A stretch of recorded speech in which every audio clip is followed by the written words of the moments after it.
Jason Kidd's master plan has been revealed and has left a lot of Mavericks fans scratching their heads, as currently we have a problem on our hands.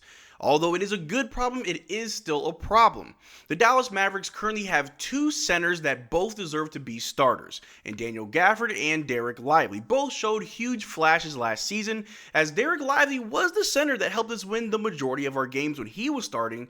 But when he went down with injury, it was Daniel Gafford who stepped up and showed us flashes of greatness on the cusp of an all-star performance while Dereck Lively was out.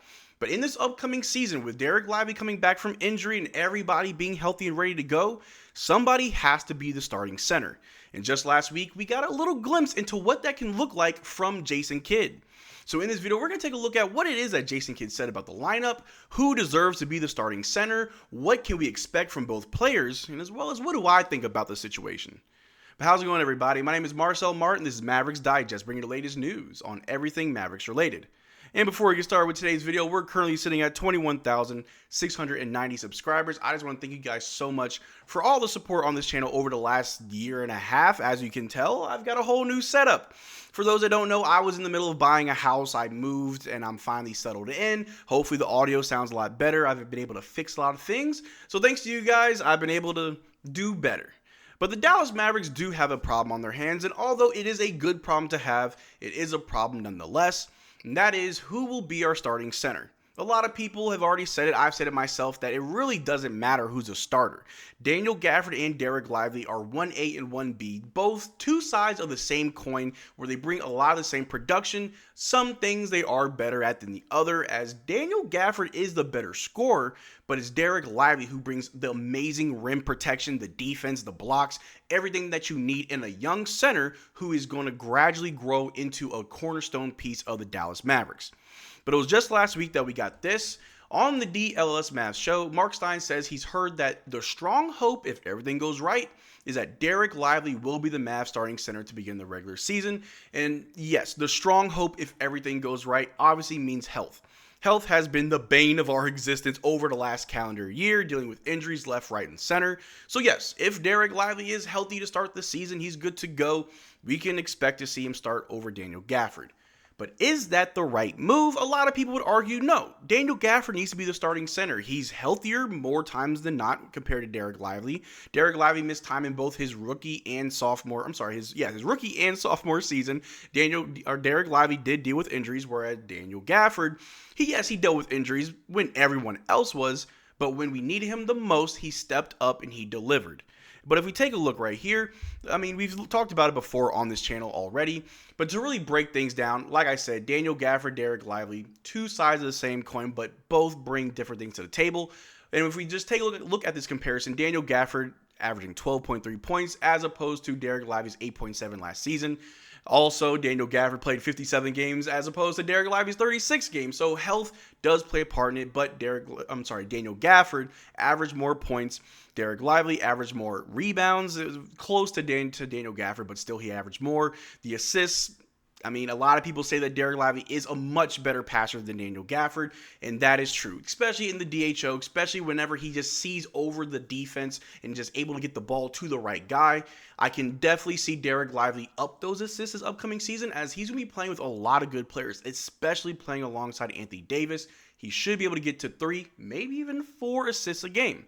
Steals, they're pretty much the same. Blocks, like I said, they're both the same. The field goal percentage is exactly the same at 70.2%. Free throw percentage, they're both not the best free throw shooters, as the entire Mavericks are not that good at free throw shooting, but they are similar as well.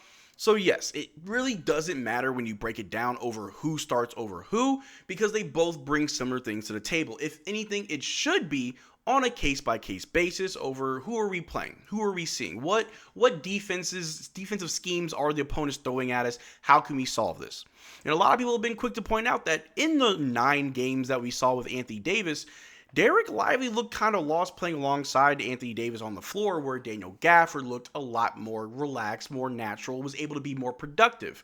Another thing against Dereck Lively is that he does tend to get into foul trouble. He is going to his 3rd season, hopefully more mature. He's grown more. He's able to fix a lot of those deficiencies that we saw over the last 2 seasons. Although he has been great, there's always room for improvement, and the fouls will be an issue. One thing that a lot of people point out is that even if Daniel Gafford starts, it's Dereck Lively who should be closing out most games. And I definitely agree. I think a lineup where you have AD and Lively down low is exactly how you want to close out games. With the ultimate defensive scheme of those two players, that's how you win games. If we already have a major league or even a close lead and it's getting down to the wire, put those guys in, get a few stops, and you can win a lot more games. The argument against Dereck Lively being a starter has a lot to do with the health. Like I said, last season he only played 36 games. Everybody was injured. Everybody was missing games, yes. But Dereck Lively had that same issue his rookie year, and he's about to go in his third year, coming back from an injury. Dereck Lively has to show that he can stay healthy. Otherwise, it should go to Daniel Gafford. Daniel Gafford's older, more experienced. He can stay healthier, relatively, and he provides a lot of the same things that Dereck Lively does. But I also understand the arguments for Dereck Lively. Dereck Lively is part of our young core.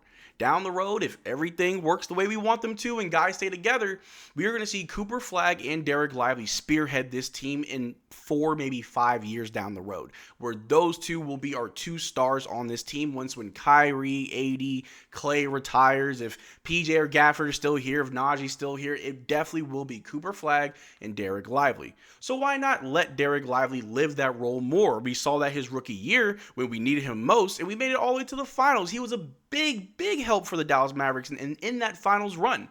Yes, last year was a down year for a lot of people. Some people don't want to hold that against Dereck Lively. Me personally, I gotta see more from D-Live. I gotta see him stay healthy. Gotta see him play alongside Anthony Davis in a very efficient manner. Then sure, he can be the starter. But I also understand that sometimes it may not matter. We could throw anybody out there and still get the same results. But if we take a look right here, according to Mark Stein, at the start of the season, we're going to have lineups with Flagg at 2, PJ at 3, and especially Lively should be a starter at the 5 position, with a lineup of Flagg, D'Lo, PJ, AD, and Lively.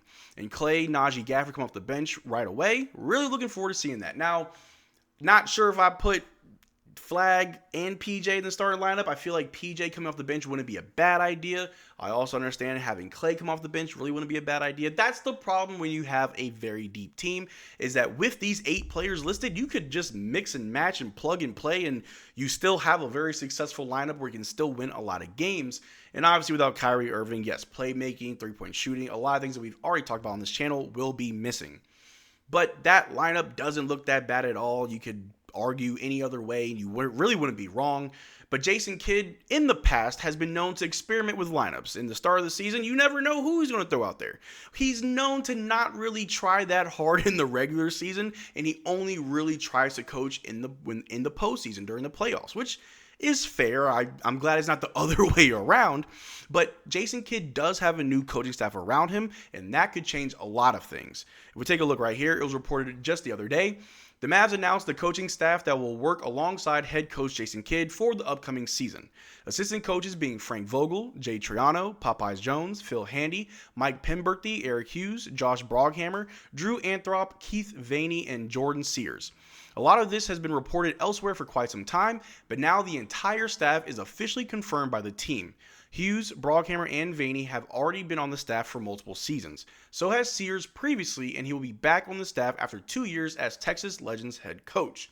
So obviously, and again, we talked about that earlier in the summer, we have an amazing coaching staff, one that really shouldn't fail. And if anything, we'll just get out-coached by the other team. Other teams will have to beat us physically if they want to beat this Dallas Mavericks team with just the amount of talented coaches that we have around Jason Kidd. And with those coaches, maybe Jason Kidd experiments a little bit less with the lineup. Maybe we have more solidified lineups to start the season, and we actually take these games more seriously because of the people that we have around Jason Kidd to make sure that things are going smoothly. But all in all, it really doesn't matter who starts, whether that be Dereck Lively, Daniel Gafford, or even Dwight Powell. Throw Dwight Powell out there with Anthony Davis, you'd probably get similar results. But in my opinion, I still think it should be Daniel Gafford. He showed us time and time again that he definitely should be our starting center. But I also understand why it's important to let Lively live out that role. But let me know what you think in the comment section down below. Who do you think should be the starting center? Dereck Lively, Daniel Gafford, maybe even Dwight Powell? Let me know what you think in the comment section down below. We'd have a conversation about it. But that's all I got for you guys today. Thank you for watching the video. Make sure to check out our Twitter and Discord. Links in the description below. And as always, y'all take care. Drink water. Peace.